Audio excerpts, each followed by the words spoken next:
The webinar will begin soon. Please stand by.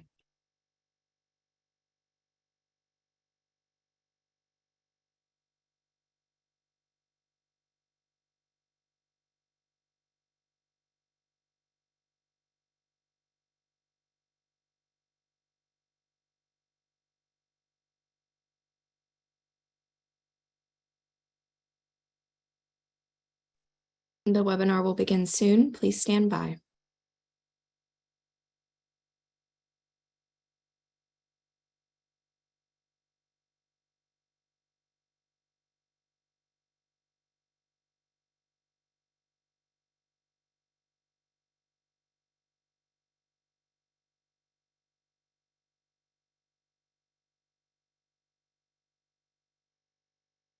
Good afternoon, everyone. My name is Laura Morell, and I work in the National Center for Emerging and Zoonotic Infectious Diseases at the Centers for Disease Control and Prevention.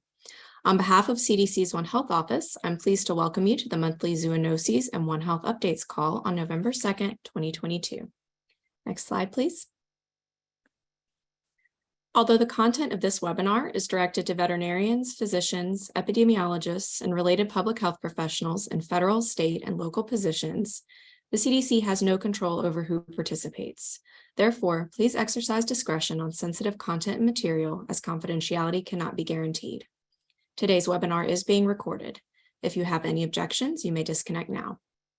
Links to resources from each presentation are available on our website at cdc.gov/onehealth/zohu/2022/november.html. Next slide.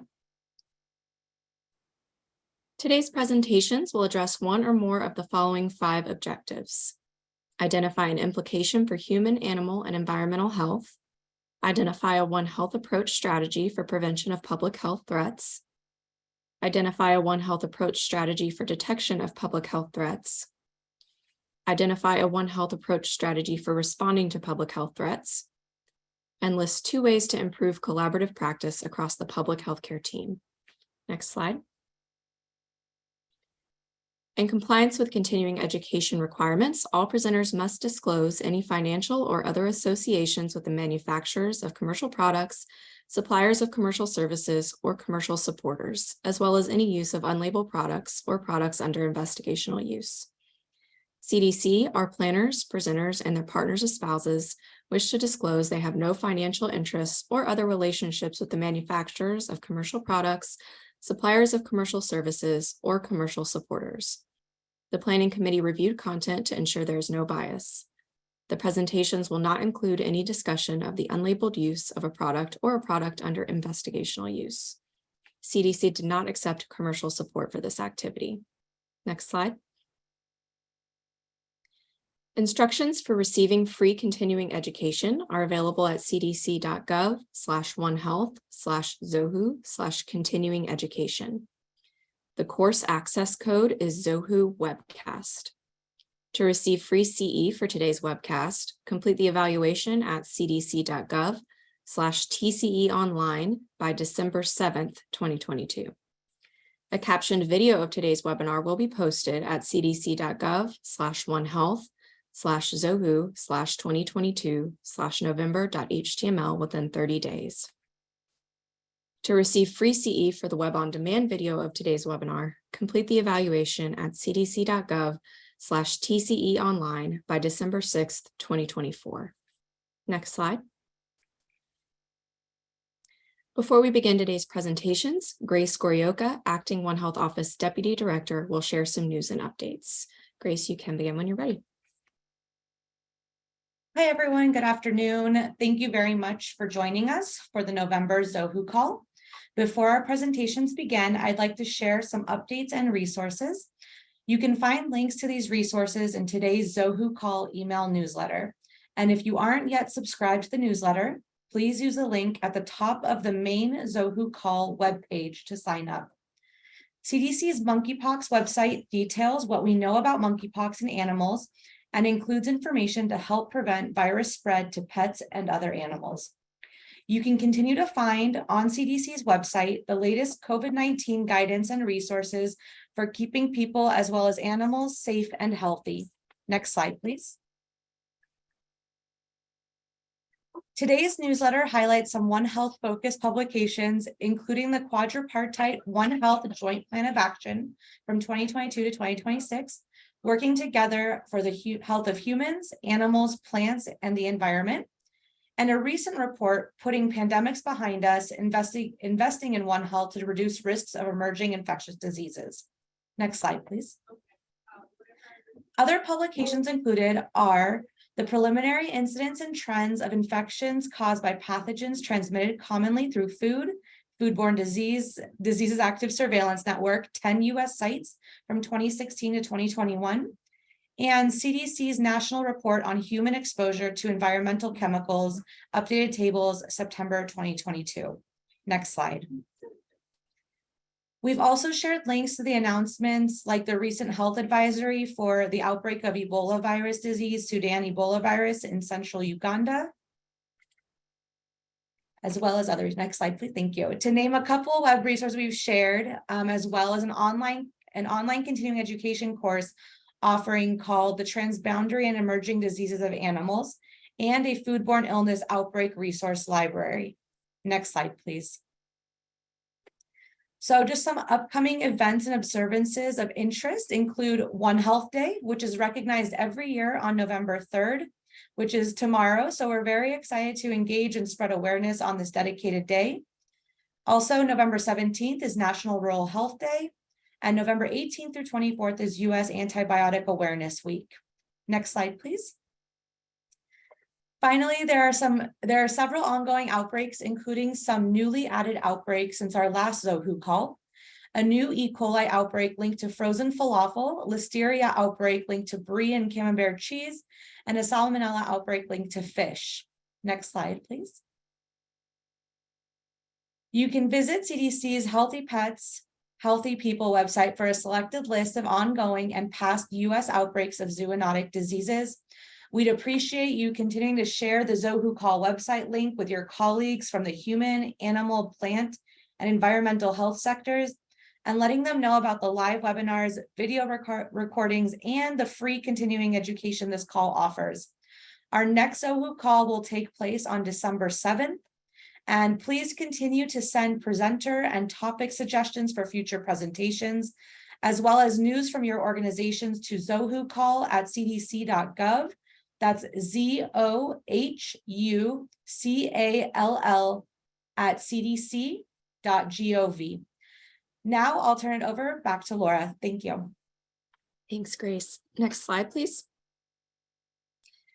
You can submit questions at any time using Zoom's Q&A feature. Please include the topic or the presenter's name with your question. The Q&A session will follow the final presentation if time permits. You can also email questions to today's presenters. We've included their email addresses on this slide, on the ZOHU Call webpage for today's webinar, and in today's email newsletter. Next slide. Our first presentation, Welder's Anthrax, an Emerging Occupational Disease, is by Dr. Marie A. DiPiero. Please begin when you're ready. Thanks. I appreciate the opportunity to present at this call. I'm Captain Marie DiPiero, and I am the Senior Medical Advisor in the Office of the Director at CDC's National Institute for Occupational Safety and Health, or NIOSH. And I'm going to be discussing Welder's anthrax. I'll give some background on Bacillus species and what Welder's anthrax is, and then describe our case series, including the clinical manifestations and epidemiology of Welder's anthrax, and then finished with a discussion of workplace prevention measures. Next slide, please. So the Bacillus cereus group of bacteria consists of several Bacillus species with closely related phylogeny, including B. anthracis, B. cereus, B. thuringiensis, B. tropicus, and others. Bacillus anthracis is the etiologic agent of anthrax, which can manifest as cutaneous, inhalational, injection, or ingestion anthrax, or primary anthrax meningitis. The genes encoding the major anthrax toxins in the capsule are located on two virulence plasmids, PX01 and PX02. Bacillus cereus is ubiquitous in the environment. It's occasionally associated with foodborne illness, and its presence in culture is often considered a contaminant. B. cereus can cause endophthalmitis, bacteremia or bloodstream infection, or cutaneous infection, CNS infection, and pneumonia. Infection most commonly occurs among patients who have immunocompromising conditions or other underlying conditions, or who are recovering from surgery. Next slide, please. So here are a couple clinical slides on the two 2020 cases. Case 1 presented, and these are cases that were reported to CDC. Case 1 presented in April of 2020. This was a white male in his 30s who was found to have a low oxygen saturation on a routine checkup. His past medical history included hypertension, smoking, and alcohol use disorder. And upon further questioning, he reported a 4-day history of fever and cough with rusty or bloody sputum. Case 1 worked as a welder and was recently assigned to work on an oil tank outdoors in Louisiana. His chest x-ray on day 3 is shown on the bottom right, and you can see dense consolidations in both lungs, kind of those whiteout areas, greatest in the upper and mid parts of the right lung. Case patient 1 was admitted to the hospital with right upper lobe pneumonia and acute kidney failure. And shortly after admission, the patient worsened and he was intubated and transferred to a tertiary care hospital on day 3. The patient went into cardiac arrest multiple times. His blood and sputum cultures from admission grew gram-positive rods, which were then identified as Bacillus cereus and then identified as Bacillus tropicus. Both his plasma anthrax toxin and lethal factor were high. CDC was consulted and the patient received the off-label monoclonal antitoxin raxibacumab on hospital day 7 and on day 14. The patient had a protracted hospital course of 3 months, but was eventually extubated and discharged to a rehab facility. Next slide, please. We were notified about case 2 in November 2020. This patient was a Hispanic male in his 30s who presented to the emergency department with a 3-day history of altered mental status. His past medical history was significant for childhood epilepsy, alcohol use disorder, and he was a former smoker. And this patient also worked as a welder, but in a fabrication shop in Texas. Case 2 was intubated for respiratory failure, admitted with pneumonia, septic shock, and acute kidney failure. And the patient went into cardiac arrest, and multiple resuscitation attempts were unsuccessful, and the patient died. Within 24 hours, the patient's blood cultures grew out an organism resembling Bacillus cereus. The gram seen is shown in this picture on the right. He also had an equivocal Bacillus anthracis PCR and was positive for the BA2 marker, indicating the presence of the PX01 plasmid. Next slide, please. So both of these case patients presented with a severe illness resembling inhalational anthrax, and we subsequently named this clinical syndrome Welder's anthrax.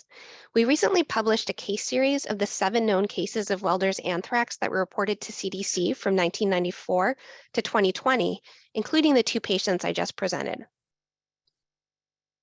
Our case definition was an infection caused by an anthrax toxin expressing species within the Bacillus cereus group and manifesting as pneumonia in a metal worker.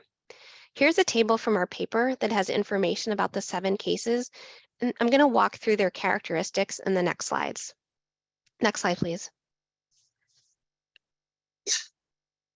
Most patients presented with fevers, chills, shortness of breath, cough, and hemoptysis or bloody sputum. All had abnormal chest x-rays and all were diagnosed with pneumonia. All were hospitalized and admitted to the ICU, and 5 of the 7 died.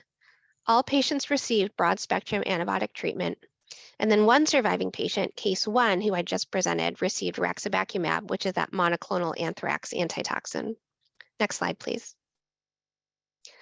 So 6 of the 7 case patients were male, and the median age was 39 years with a range of 34 to 56 years.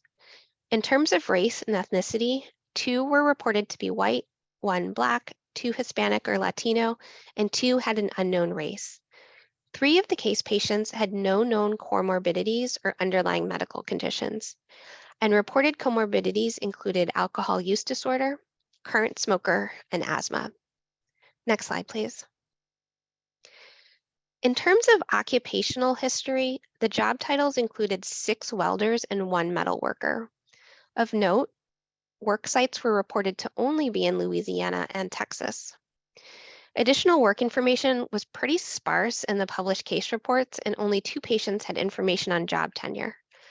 Information on the type of welding job activities and type of workplace, including outdoor or indoor activities, was really not available for most case patients. Next slide, please. So our CDC field teams were able to delve more into the work history of the two 2020 cases that I presented earlier. As I mentioned, case 1 was reported to work on an oil tank outdoors.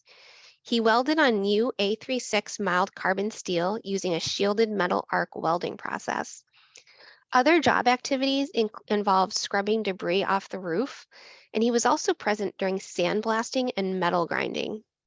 This patient was reported to have used respiratory protection during welding, but not the other activities.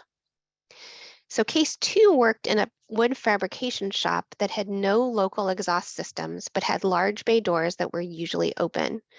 This patient welded on low carbon mild steel using a metal inert gas or MIG with solid or flux core wire and an argon carbon dioxide shield gas.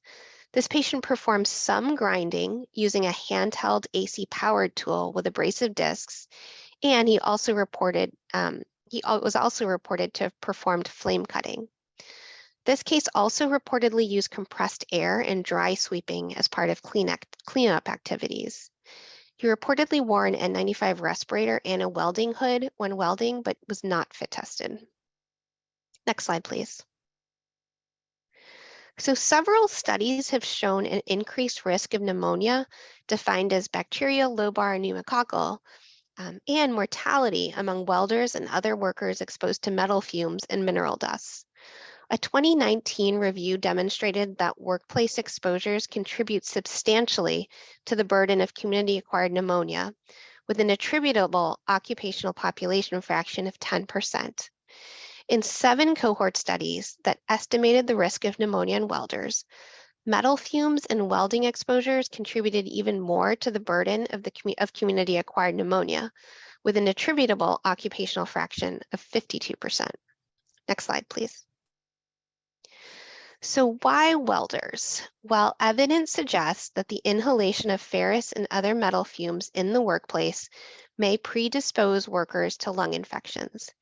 And we've seen this with other bacterial causes of pneumonia, such as pneumococcus. The mechanisms are still mostly unknown, but theories have included that metal fumes act as a growth nutrient for bacteria, or enhance the binding of bacteria to lung tissues, or impair the immune responses in the lung through oxidative stress. The working hypothesis is that the occupational risk of this infection may not primarily be from exposures to the pathogen at work, but rather that occupational exposure to metal fumes is a risk factor for infection and subsequent disease. Or this could be a combination of several different occupational factors. Next slide, please. Potential contributing factors for infection and disease include welding fume exposures, but also the accumulation of metals like iron and others in the lung, and then also conditions prone to iron overload, including alcohol use disorders, acute leukemias, and myelodysplastic syndromes. So the 2 2020 cases were reported to drink significantly. Next slide, please. We use the hierarchy of controls approach in making recommendations to protect welders and to prevent exposures to welding fumes and gases, and then also soils that might be contaminated with Bacillus cereus group species in the workplace. First, always preferred methods are elimination and substitution. Excuse me. We recommend welders use less toxic welding processes or consumables, and then also ensure welding surfaces are free of coatings, dirt, and dust. For engineering controls, we recommend using local ventilation whenever possible, and avoiding dry sweeping and avoiding the use of compressed air to clean dust, dirt, and debris off of work surfaces, tools, and equipment. We recommended workers use a vacuum equipped with a HEPA filter or wet cleaning methods to clean surfaces. Next slide, please. For administrative controls, we recommended that employers conduct a hazard assessment for all welders and supervisors at the work sites, given the apparent link between this bacterium and welders and metal workers. We recommended that they educate employees and contractors on hazards associated with welding, and Bacillus cereus and train them on measures to help minimize potential exposures and also recognize signs and symptoms of Welder's anthrax. Finally, PPE is the least effective method of protecting workers because it depends on correct and consistent use. We recommend welders wear coveralls, work boots, and gloves to prevent skin and clothing from being contaminated, and wear NIOSH-approved respirators as part of a written respiratory protection program when other controls do not reduce exposures to safe levels. And consider wearing PPE during grinding and other dusty work. Next slide, please. So in conclusion, Welder's anthrax is a rare, deadly occupational infectious disease. Communication and cooperation between clinicians, employers, and public health practitioners is important to identify work-related cases and identify occupational and personal risk factors. Considering occupational risk factors and controlling exposures to welding fumes among workers according to the hierarchy of controls should help prevent disease transmission in the workplace. Future research is really needed to better understand the interplay between exposure to metal fumes and other welding hazards, and the possible increased susceptibility to and severity of lung infections seen in this occupational group. Next slide, please. I wanted to thank all my collaborators at NIOSH and in our bacterial special pathogens branch at CDC, and also our colleagues from the state and local health departments. And I will stop there. Thank you. Next slide, please. And next slide. Thank you. Our next presentation, summary of possible multi-state enteric or intestinal disease outbreaks in 2017 through 2020, is by Kaylee Nemechek. Please begin when you're ready. Thank you. Good afternoon, everyone. My name is Kaylee Nemechek, and I am an epidemiologist on the enteric zoonosis activity in the Outbreak Response and Prevention branch. Today, I'll be speaking about the investigations of multi-state zoonotic outbreaks of Salmonella and Shiga toxin-producing E. coli infections from 2017 to 2020. Next slide, please. What does the enteric zoonoses activity do? Well, we coordinate the sharing of information and assist with communications among state partners to provide information about outbreaks and prevention of diseases linked to animal contact. Additionally, we provide direction during the investigations by looking into the epidemiologic information provided by state partners to determine the source of these human illnesses. We also collaborate with our state, local, federal, and industry partners to implement recommendations to prevent outbreaks and illnesses. Next slide, please. Animal contact is defined as having direct contact with an animal or the environment where the animal lives or roams. Many types of animals, like domesticated animals, farm animals, wildlife, and pets, are all possible vehicles of transmission of animal contact outbreaks. Next slide, please. There are certain clues that investigators use to determine when clusters of human illnesses might be linked to animal contact instead of food. Certain attributes, like seeing more children under the age of 5, increased hospitalization rates, and similar death rates. These cluster attributes indicate that a cluster might be linked to animal contact instead of food. Next slide, please. We conducted an analysis of the data from multi-state illness outbreaks linked to animal contact during 2017 to 2020. This analysis is a summary of data to provide to partners in animal industry, academia, and the public with information about outbreak characteristics and patient outcomes. This information can be used to identify gaps in our industry practices and inform policies to prevent similar outbreaks from occurring in the future. Next slide, please. To conduct this analysis, we used multiple data sources to compile information.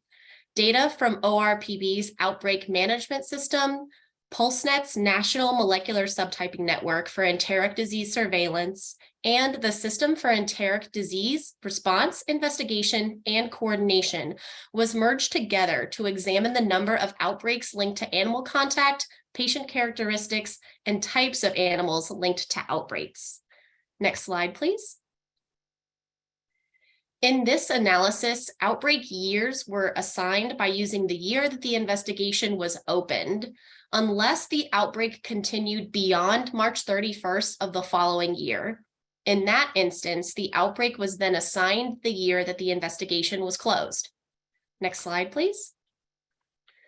Analysis of this data yielded 470 possible outbreaks, which is defined as a group of 2 or more people with similar illnesses. Next slide, please. There were 250 outbreaks where a group of 2 or more people with a similar illness had a common food or animal exposure. Next slide. 199 of which had a common food or animal exposure identified, and then was either found to be suspected with only having epidemiologic information or confirmed by having epidemiologic information along with laboratory testing or traceback evidence. Next slide, please. Figures like this one can be found on the webpage summarizing possible multi-state enteric disease outbreaks during 2017 to 2020. Out of the 199 solved multi-state outbreaks where a source vehicle was identified, there were 134 multi-state outbreaks with confirmed sources. This means that the outbreaks were solved with at least 2 types of data that support the source vehicle. Next slide, please.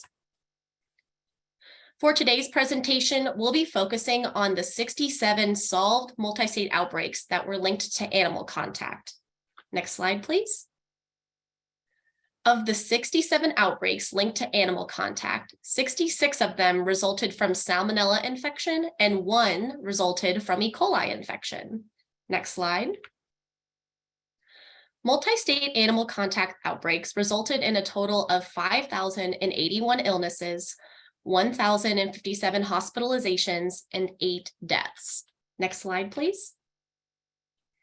84% of outbreaks were confirmed, meaning that along with epidemiologic information, there was at least 1 other type of evidence, either laboratory testing or traceback evidence, to support the source vehicle. Some reasons that outbreaks are suspected and not confirmed could be the lack of traceback data, cases being lost to follow up for additional questions, or lack of resources to collect and test samples from suspected animal vehicles. Next slide, please. As noted in published reports of illness outbreaks linked to animal contact, there are typically more children under the age of 5 involved in these outbreaks when compared to outbreaks linked to food. So out of the 4,868 patients with age information available, 25% were under the age of 5 years. Next slide, please. Data analysis also allowed for examination of the types of animals that were linked to multi-state illness outbreaks from 2017 to 2020. Next slide, please. There were 67 multi-state animal contact outbreaks identified with 11 different animal types. 50 of these outbreaks were found to be linked to backyard poultry. Next slide, please. Backyard poultry associated outbreaks continue to increase. From 2017 to 2020, the number of backyard poultry associated outbreaks nearly doubled. Despite the decrease in reporting of salmonella-related illnesses in 2020, we actually saw a record number of outbreaks and illnesses linked to backyard poultry. Poultry purchasing during the 2020 COVID pandemic increased, which might explain the increase of outbreaks and illnesses. Next slide, please. 6 outbreaks were linked to squamates, or better known as scaled reptiles, like bearded dragons, leopard geckos, and snakes. Next slide, please. 5 outbreaks were found to be linked to turtles, specifically small turtles. Next slide, please. While scaled reptiles caused more multi-state animal contact outbreaks, it was actually small turtles that caused the second highest number of outbreak-associated illnesses and hospitalizations after backyard poultry. In the United States, there is a federal ban on the sale of turtles with a shell less than 4 inches long. But the number of outbreaks, illnesses, and hospitalizations linked to contact with small turtles shows that further action needs to be taken to protect the public from salmonella illnesses caused by small turtles. Next slide, please. From the 232 illnesses linked to turtle-associated outbreaks, 32% were children under the age of 5 years old.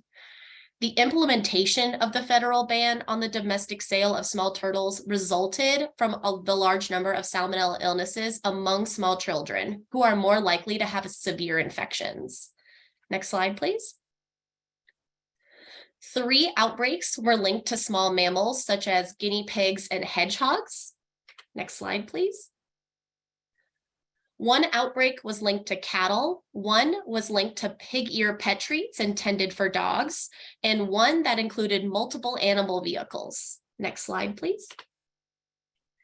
The enteric zoonosis activity uses many tools to help prevent illnesses and ongoing outbreaks. This includes writing memos that go to businesses, industry, or individuals to inform and make recommendations about how to best protect public health. We also offer information about voluntary testing or monitoring of these enteric diseases so that the industry can see the presence or absence of an enteric pathogen. We also provide educational information on how to prevent illnesses from animal contact. For example, after investigating outbreaks linked to live poultry, we connect with industry partners to inform them about the trends and characteristics that were observed during the investigations. And we also release public communications. For example, in collaboration with the communications team, outbreak notices go on CDC's website, Facebook, Twitter, and Instagram to inform the public about ongoing investigations and provide advice on how to reduce the risk of illness from animal contact. Next slide, please. In these investigations, we can improve collaboration by taking a One Health approach to integrate and implement systems and protocols to align our actions and communications during investigations. That way, we can execute effective and comprehensive animal contact outbreak investigations. Being able to build trust before an outbreak occurs can make for quicker response times and communications between public health and animal industries. Fostering these relationships and knowing who has regulatory oversight can unify efforts when investigating these animal contact outbreaks. Next slide, please. I wanted to take a moment to thank all state, local, and territorial health department epidemiologists who collect the patient data that made this analysis possible. Next slide. And thank you to those in the Outbreak Response and Prevention Branch, PulseNet, the Cedric team, NOR's colleagues, and the DFWED web development team that aided in this analysis and the creation of this website. Next slide, please. The data that was presented today is only one small part of the analysis of all multi-state outbreak investigations conducted by the Outbreak Response and Prevention Branch during 2017 to 2020. This interactive web report is available and open to the public. So if you have a curiosity about multi-state enteric disease outbreaks, please visit the webpage to see more information about both foodborne and animal contact outbreaks. Next slide. Thank you for your time today. And if there are any questions, please feel free to email the Enteric Zoonosis Activity Team at eza@cdc.gov. Thank you. Next slide, please. Our final presentation, Hookworm Resistance, Clinical and Research Updates, is by Dr. Jeba Justos Cheladure and Dr. Pablo D. Jimenez Castro. Please begin when you're ready. Great. Thank you so much. Thank you for this opportunity as well. I'm Jeba Justos Cheladure. I am the chair of the American Association of Veterinary Parasitology Hookworm Task Force, and I'll be presenting with my co-chair. Next slide, please. I do not have any conflicts to declare. However, my colleague is an employee of Zoetis and owns Zoetis stock.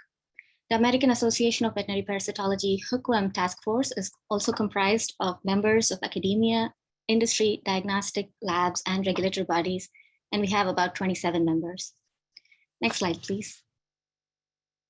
If you work in human medicine, you're likely familiar with the human hookworms, Necator americanus and Ancylostoma duodenale, which are soil-transmitted helminths. Today, we want to share some of the latest research about a different zoonotic worm called Ancylostoma caninum, which is also known as the dog hookworm. Dogs are the primary definitive hosts for this hookworm and harbor adult worms in their small intestine. While there are a few sporadic case reports of human infections with adults of Ancylostoma caninum, human infections typically result in a skin infection known as cutaneous larval migrans that you may see on the right there. Next slide, please. So before we move on to our research updates, let us look at the life cycle to understand how transmission is achieved. The dog hookworm has a complex life cycle. So we'll begin at number 1, where we see adult male and female worms living in the mucosa of the small intestine where they feed on blood. Female hookworms can produce thousands of eggs per day, which are shed into the intestinal contents. As we go on to number 2, the eggs then pass out of the dog's body when the animal defecates. And then in the environment, there is temperature-dependent development to the 3rd larval stage, which is infected. And this development takes about 5 to 10 days under ideal circumstances. And as we go on to number 4, these 3rd larval stage may be ingested by susceptible dogs. And 5, larvae may also penetrate intact dog skin, after which they migrate in the body and then develop to adults in the small intestine, which is also how human infections occur. As you can see, penetration of human skin, which is intact, can result in cutaneous larval migrants. Now, in dogs that are over 3 months of age, a fraction of the larvae that may be ingested or that enter cutaneously migrate around the body and become arrested as somatic larvae in muscles and other tissues. From there, they may be reactivated later in the dog's life. The first way that reactivation occurs is through a phenomena called larval leak back, which occurs when adults that are in the small intestine are eliminated by dewormers. Now, reactivated somatic larvae then migrate back to the lumen of the intestine and develop to adults. This phenomena of larval leak must be differentiated from true resistance. Secondly, reactivation of somatic larvae occurs during whelping, which results in their migration to the mammary glands and then being passed into the milk to nursing puppies, which then results in infection in dogs as young as 2 weeks of age. Next slide, please. We want to next look at how we know if a dog is infected. Because hookworm eggs are microscopic and passed in feces, there are several fecal examination techniques that may be performed to recover and microscopically examine dog feces for hookworm eggs. So on the right, we see those hookworm eggs, which are characteristic Strangel type eggs. In the first year of life, since young dogs are very susceptible, fecal tests may have to be performed 2 to 4 times. But as a dog becomes older, fecal examination has to only be performed once or twice annually. But after we make a definitive diagnosis of hookworm infection, we may use one of several FDA-approved drugs. That is, veterinarians may use one of several FDA-approved drugs. These come in 3 big drug classes, one of which is called the benzimidazoles. These act on structural beta-tubulin moieties inside the parasite. The second class is known as the tetrahydropyrimidines, which act on nicotinic ion channels.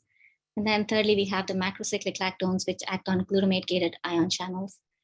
My co-chair will now discuss how resistance has developed to these 3 drug classes. Okay, next slide, please. Okay, so looking into the history of antimicrobial resistance in Ancylostoma caninum. So as you can see from that basically screenshot from that publication back in 1987, it was first reported in a greyhound puppy that was, well, this was in New Zealand, but it was originally imported from Australia, right? And several other reports came out, basically all of them just reporting resistance against parental, right? So only 1 drug class of the 3 drug classes that my colleague just described, right? Only until 2019, there was the first report that showed evidence of resistance against 2 drug classes, the benzimidazoles and macrocyclic lactones, right? Next slide, please. And then that's when our publication came out back in 2019, where we showed data against, well, that resistance had developed against the benzimidazoles, the tetrahydropyrimidines, and the macrocyclic lactones. And this is open access, and you can read it at your leisure. Next slide, please. And basically from here, what we have is the take-home messages basically from this study, right? So we use several in vitro assays, basically assays that are done in the laboratory. And what we do with this is get dose response, right? Those response curves as the one that you can see here on your top right corner, right? And basically we use the ECHH assay for benzimidazoles, the larval development assay for, next slide, please, for that one. for the macrocyclic lactones. And then for parental, what we did, next slide, is the fecal egg counts, right? Next slide.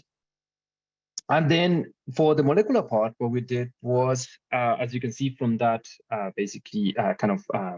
study design to say so, we use several, we extracted DNA and we use a bioinformatic pipeline to identify and determine the frequency of different SNPs, basically, because resistance is a change in the genome, right? A particular gene, which is the beta tubulin, right, for the benzimidazoles, and that's what we evaluated in each of the samples, okay?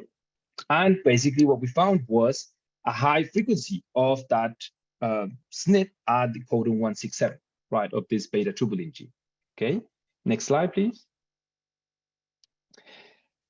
Then what we did is basically, in order to show the definitive proof that antimicrobial resistance has evolved in a nematode like Ankylostomach caninum, you have to show that this trait is heritable, right? That it can be passed on to the next generation.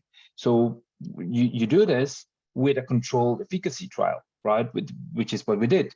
So here you can see the screenshot of the publication where we use a specific isolate, which was derived from a greyhound that was adopted as a pet, right? And it's called, Worthy 4.1F3P. And next slide, please. And next slide. What we did was basically evaluate this this isolate against different intermediate products, right? Next slide. And with this, basically, we saw that the efficacy was less than 30% across the different drug classes, right? And less than 50% at the fecal egg count reduction test, right? Because we also had fecal egg counts, right, using McMaster. So this is what we found against those 3 drug classes. And we showed that imodepside, which belongs to another drug class, right? This is the cyclopsidepside. This was highly effective against this isolate. Okay, next slide, please. And with this less than 50% of the fecal egg count reduction test, we basically showed evidence that we can use this in order to diagnose resistance in Ankylostomach caninum. Next slide, please. And then the next publication was basically kind of developing, now that we have this resistance that is out there, kind of developing the hypothesis as to where did this resistance evolve, right? Where did it develop, right? So next slide, please. For this, we looked into the breed that has the same setting, or basically that is raised the same as in large animals, right? Basically, because in large animals, you have a herd, right? And you have some epidemiological conditions that make resistance, the evolution of resistance, because it's a natural evolutionary process, to take place, right? Well, in the US, the only breed of dogs that are kept like this and raised like this are greyhounds, right? So here on your left-hand side, you can see basically a picture of a greyhound breeding farm from Kansas. Kansas is the state that we have all the breeding farms, where you can see that these dogs have sunruns, right? So obviously these dogs are made for to run, right? So they need to exercise, right? Whilst they're not on the track. So those sunruns are basically heaven for infective larvae, to develop, right? So basically that's going to be highly conducive of Hookworm transmission, right? Also, these dogs are frequently treated with different dewormers, right? They're treated twice a month until they're 6 months of age, and then monthly from there on, right? For basically the remainder of their life, right? So that's basically all the conditions that are in place for resistance to develop. Next slide. So take-home messages were that basically those greyhounds in the US were infected with multiple intermediate drug-resistant A caninums, right? At very high prevalence and with definitely a wide geographic distribution. Next slide. The fecal egg count was more than 700 x per gram, and because all of those greyhounds were being treated with different drug classes, basically it showed that there was a lack of efficacy across the different treatments, right? We used the in vitro assays that we published in the first publication, and we showed very high resistance for both benzimidazoles and the MLs, right, and the macrocyclic lactones, right? And using molecular data, again, we showed the same codon that we had reported before, basically that it had a prevalence in more than 99%. Almost all the samples had this resistant SNP, right? And the frequencies were greater than 2/3 in most of the samples, right? So very high frequencies as well. Next slide, please. So now that we have basically the hypothesis to where this resistance evolves and all of this data, the next logical step was to basically carry out a large screening study, right? So with this, we went ahead and collaborated with IDEX, right? A large diagnostic, veterinary diagnostic lab, where we collected positive samples from across the country, right? Even from Hawaii and Puerto Rico, right? So huge body of samples, okay? Next slide, please. Here in this map, you can see basically the 4 geographical regions that we assigned, right? So the West, the Midwest, the Southeast, and the Northeast, right? Next slide. And basically what we found was in this figure, it basically was showing that the green are the samples that have basically the frequency of this SNP, right? In red, you can see the frequency of the SNP, and in red, the one that it's susceptible, right? Basically that they don't have it, right? So before I go into the results in this one, before we started the study, we were thinking, or we were expecting this SNP to be at a frequency of lower than 20%, right? 20% at the highest. Well, we found it in more than 50% of the samples, right? So that tells you that basically any sample for any positive, any hookworm infection from a dog has a 1 in 2 chance of having resistant genes, right? So that tells you that this resistance has basically circled for decades, right? So it's not something that happened now. It's obviously we're reporting it now because we saw it now with the data, but it has been circulating for decades now, right? So next slide, please. And yeah, so yeah, more than 50% of the samples had this resistant SNP, right, at codon 167, with more than 75% of those samples having really high frequencies, right? So next slide, please.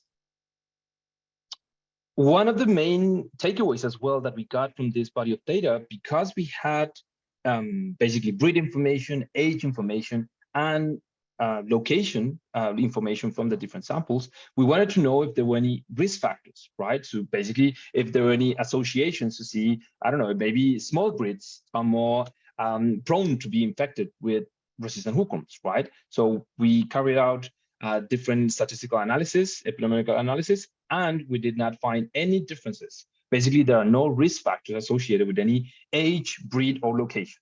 Basically, any dog anywhere in the US, right, has the same chance of being infected with these resistant hookworms, right? Next slide, please.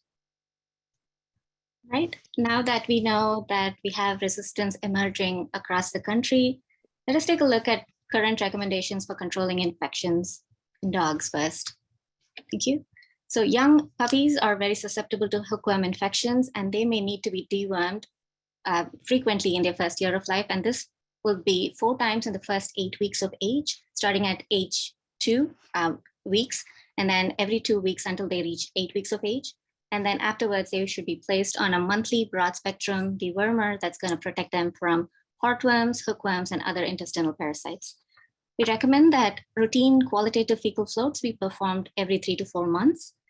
And every time there is infection, that there is a follow-up and a second float is performed to ensure that the animal has cleared itself of infection because of the dewormer. If infection is not cleared, a veterinarian may perform quantification for hookworm eggs, which would be a test called the fecal egg count reduction test. This involves a quantitative examination before treatment, that is on the day of treatment, followed by the treatment itself, and then a second quantitative test 14 days after treatment. With these 2 data points, we will calculate what is known as the fecal egg count reduction in percentage. Next slide, please. And this is how we will interpret that. If there is a 95% reduction, the dewormer is considered to be effective. If reduction between pre-treatment and post-treatment is between 90 and 95%, we enter a gray zone where the results suggest reduced efficacy but are inconclusive And egg shedding could be due to true resistance, or they could be due to larval leakback. A reduction of 75% to 89% is suggestive of resistance, and a reduction of less than 75% is indicative of true resistance. Next slide, please. And finally, our big takeaway is to prevent human infection from a One Health perspective. Since we know the source of infection for human infection, at least, is just infectious larvae from the environment, which comes from dogs, it is very important to take dogs to the veterinarian to have diagnostic work done, followed by giving them consistent dewormers all 12 months of the year. It is also imperative that pet owners promptly remove feces after it has been deposited and prevent their dogs from scavenging, hunting, and predation so that paratenic hosts would not get involved in this life cycle. It is also imperative that humans maintain personal hand and foot hygiene and enforce leash laws for their dogs, so that that combination of humans encountering hookworm larvae in the wild would be reduced. Next slide, please. With that, we want to conclude and take any questions. Thank you, and thanks to all of today's speakers for your informative presentations. Next slide, please.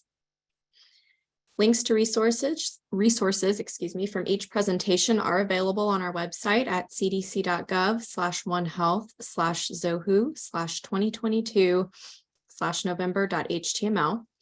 We do have time for some questions. Please use the Q&A feature in Zoom to send your questions in and include the presenter's name or topic. We'll start with a question for Dr. DiPiero. Was there any possibility of lung insult due to prior or concurrent SARS-CoV-2 infection contributing to illness in the 2020 cases? So I will say that we do know that both of the case patients were tested for SARS-CoV-2 via PCR when they presented to the hospital, but I don't think we know if they had any antecedent SARS-CoV-2 infection prior to their presentation. But that is an interesting thought that we could look into. Thank you. And a question for our hookworm presenters. Could veterinary professionals serving canine kennel businesses rotate among the 3 classes of anti-hookworm medicines used to slow down the development of resistance? Okay, so for that one, first I wanted to clarify that actually rotation of dewormers, it has actually shown to increase the spread of resistance. It's actually what we recommend now is combining different drug classes, right? Because that's basically an additive effect. So it's gonna reduce the amount of survivors, basically, right? So that's definitely gonna be delaying as much as we can that spread of the resistance, right? So basically, that's one of the answers, right? There was another one. Yeah, I think that's it. Thank you. And then an additional question for you all regarding hookworms. Has anyone looked into the relation of hookworm infections to the increase in dog parks? Yes. Oh, yeah. Yeah, go ahead, Gemma. You should take this one. Yes, definitely. There is a study that's open access called the Dog Park Study, and they have found that across the country in different dog parks, the prevalence of these zoonotic parasites are very high. And they also did a study on, just asking owners if they deworm their dogs, and if so, if they were aware of these zoonotic infections in them as well. So it's called the Dog Park Study, and you will find it in a journal called Parasites and Vectors. Thank you. And a few more questions for Dr. DiPiero. There were some questions about why Welder's anthrax is more likely in Texas and Louisiana, and whether that might have to do with the hot and humid environmental conditions. Yeah, we're not quite sure why seems to be a predilection for the Gulf Coast states, so Texas, Louisiana. Bacillus cereus group species are like ubiquitous in the environment throughout the country. So, we're not sure, but we are trying to look into this more if there's something about the climate or the soil in those settings that make this bacteria flourish. But we are trying to do outreach in those Gulf Coast states. Thank you. And also Related to the anthrax presentation, is there any planned outreach to have occupational safety changes, such as wearing an N95 under the welder's mask? Yeah, so welders are, we found that welders are a lot of, there are a lot of welders that are already covered under respiratory protection programs due to other hazards associated with welding, such as metal fumes and dust and things like that. But we have been in discussions with the Occupational Safety and Health Administration, or OSHA, about this emerging occupational disease, and we're going to have further conversations about that. There is another question that was the first question and has now been resent. Should I tackle that one? Yeah, sure. The question for our participants is, were associated shop or tank cleanup activities ruled out as potential sources of infection via environmental exposure in the immediate local environment?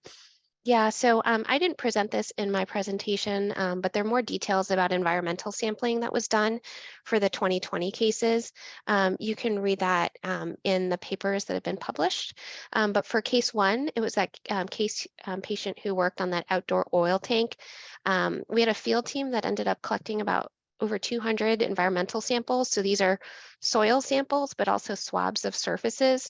They collected samples around the employee's work site, in the home, and then also swab samples from things like, work boots and the lunch cooler and the truck. And interestingly, of those 132 samples at the work site, 10 of them were positive for Bacillus anthracis toxin genes by PCR, including some soil samples, some gravel samples, and then also, interestingly, swabs of the tools in one of the cabinets. And one of the soil isolates genetically matched a clinical isolate.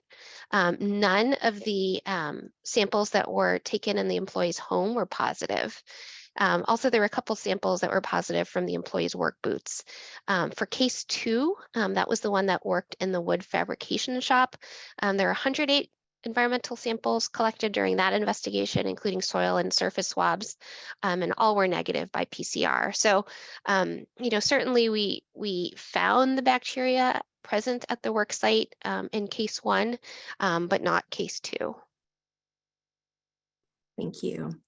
And we do have a question for Kaylee. Is there a definition for backyard flock? It appears there are several definitions floating around. That is an incredibly good question. For the purposes of multi-state zoonotic outbreaks, we determine a backyard flock simply to be poultry that are owned as the intention of pets. So typically we'll see backyard flock owners that range from just having a few chickens to having, a couple dozen. So really, we identify backyard poultry outbreak investigations due to contact with poultry intended to be as pets. Thank you. And then back to Dr. DiPiero, has there been any research, or are you aware of any research into welding flux coating on electrodes that is made from organic compounds that could possibly contain anthrax? So I'm not aware of any research, but we do have some welding subject matter experts in one of our NIOSH laboratories who looks at the effects of welding on various body tissues in animals.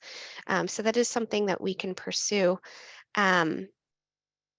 With the cases, other than the 2020 cases, we really don't know much about the types of welding that were being done for those cases, and then also the types of consumables that were being used. But, now that we're all sort of plugged in on this, this disease, I think we can better tailor our investigations to get more information about exactly what type of welding was done, to see if we can find any commonalities. Great, thank you. Do you have any other recommendations on how to improve surveillance for welders anthrax that you'd like to share? Yeah, so I see this question is from our colleagues in the Texas State Health Department, and they've been wonderful to work with.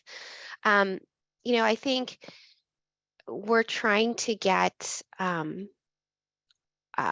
better work information as part of, any infectious disease surveillance. I think any, nationally notifiable infectious diseases, NIOSH is really advocating for the collection of work information, so occupation or job title, and then industry, which is the type of workplace, to be able to identify, these sporadic cases or even clusters.